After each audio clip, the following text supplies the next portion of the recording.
Hey, what's up, YouTube? It's Eccentric Boy from Team Calamity. Uh, yeah. So just uh doing a deck profile today of my Frog Monarchs. Yeah. I haven't done many videos in a while. Uh, I was away in Nepal for a while, and I've just been settling back. Um, and yeah. So hopefully I should be able to do more videos. Um, I'm only profiling the main deck for this. Uh, if you want to know the extra inside, or just have any questions, then PM me, because the extra is pretty much standard, but the side, I always do weird things with my side. But yeah, just go through the main deck now. I used to play this as my main proper deck, but I don't anymore. But it was really fun when I did play. I really enjoyed it. So yeah, I think that more good players should play this deck. First thing, the frogs. 3 swap, 2 treeborn, hiding there, and 1 running toad in. Yeah, it's pretty much standard. I know that some people like to run 3 treeborn. I don't think that there's any need to. You still dump it enough with 3 swap, 2 treeborn, and yeah, there's just no reason to. DD Crow isn't that common. And running toad in, some people don't run it as well. I think that it's pretty much staple. Like, it really just does a lot of work. Just remove a swap, sets up Monarch plays so you don't have to tribute your formula synchron. Lets Light and Darkness Dragon come out. Yeah, it's just really good.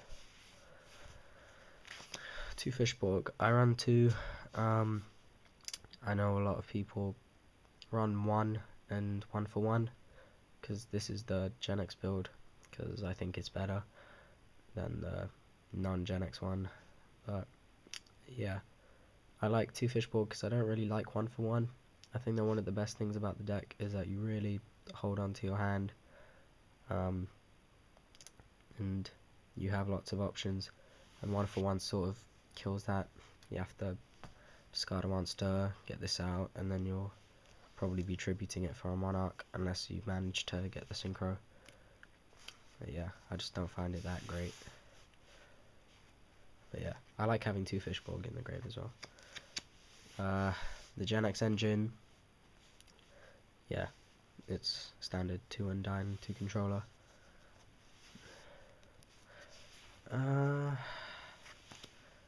3 Caius, standard, don't really need to explain that. 2 Riser, don't like 3. I know some people like to run 3, but I think 2 is pretty much standard. It's a great card. Not as good as Caius, but you know, what can you do? 2 Lad, I used to only run 1, but I really like 2 now.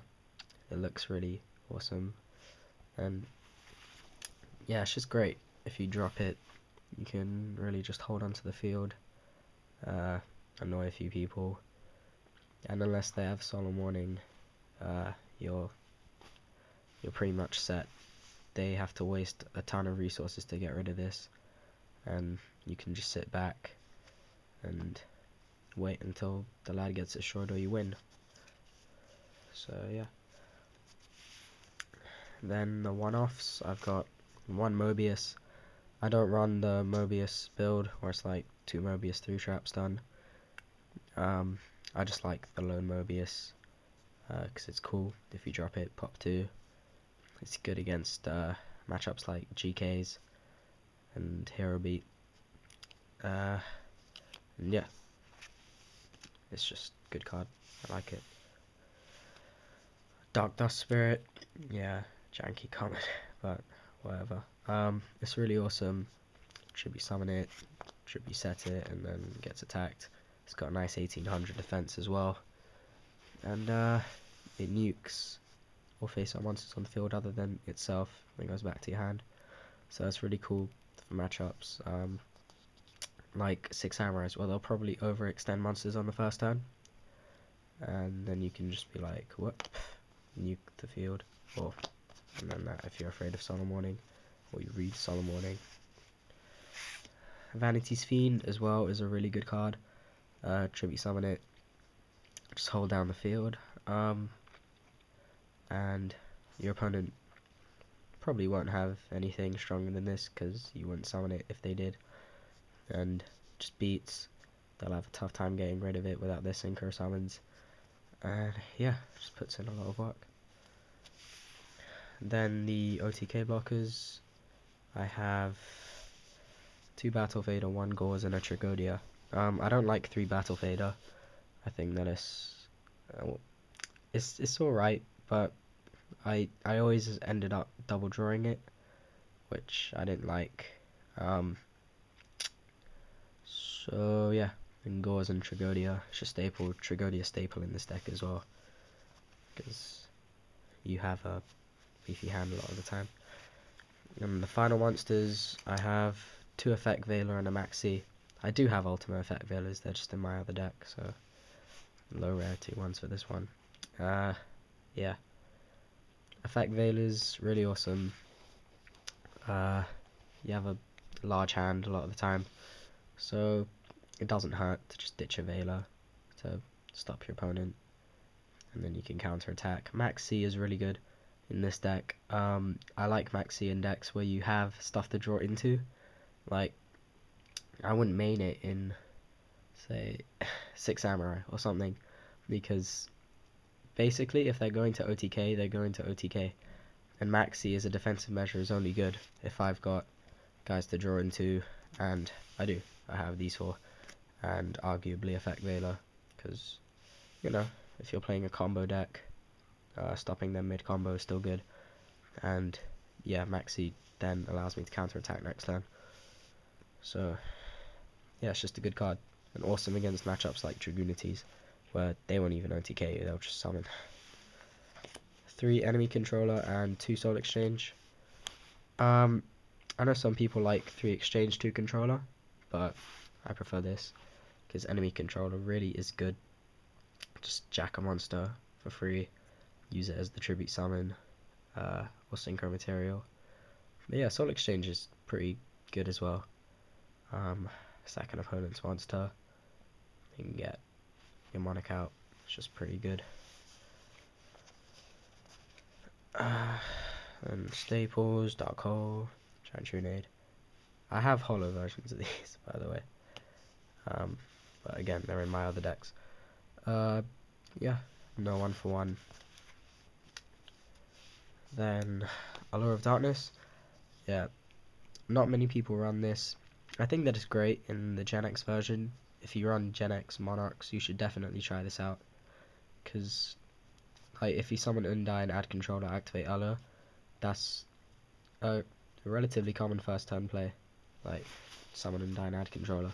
But with Allure on top, it just makes the Gen X controller a lot more live, and it ends up as a +1 overall, which is sweet. So yeah, it's great. And you have a whole bunch of darks in your deck, so just ditch one that is a bit lackluster at the time. Speeds up the deck. Pot of Avarice. I only like the 1, because when I ran 2, I would always draw it when I didn't have formula even out yet. I like the 1 copy more. It's been more consistent.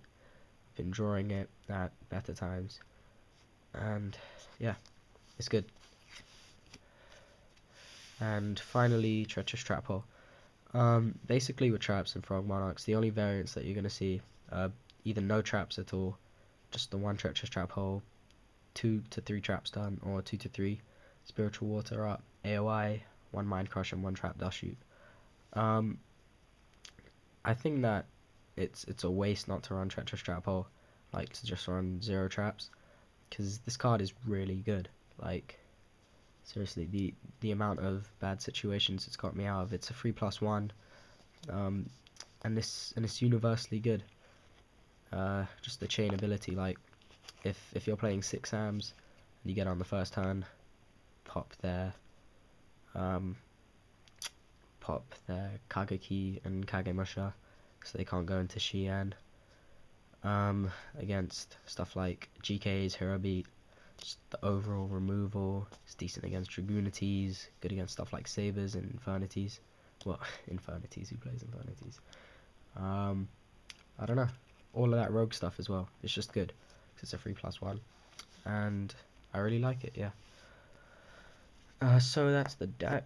Please comment and subscribe and let me know if you have any questions. So yeah, sorry if there's been a bit of dodgy camera work. I need to get a tripod and probably a better camera, but after my exams that's something that I'll be thinking about. Yeah, I'm back, so hope you like this. Yeah, see ya.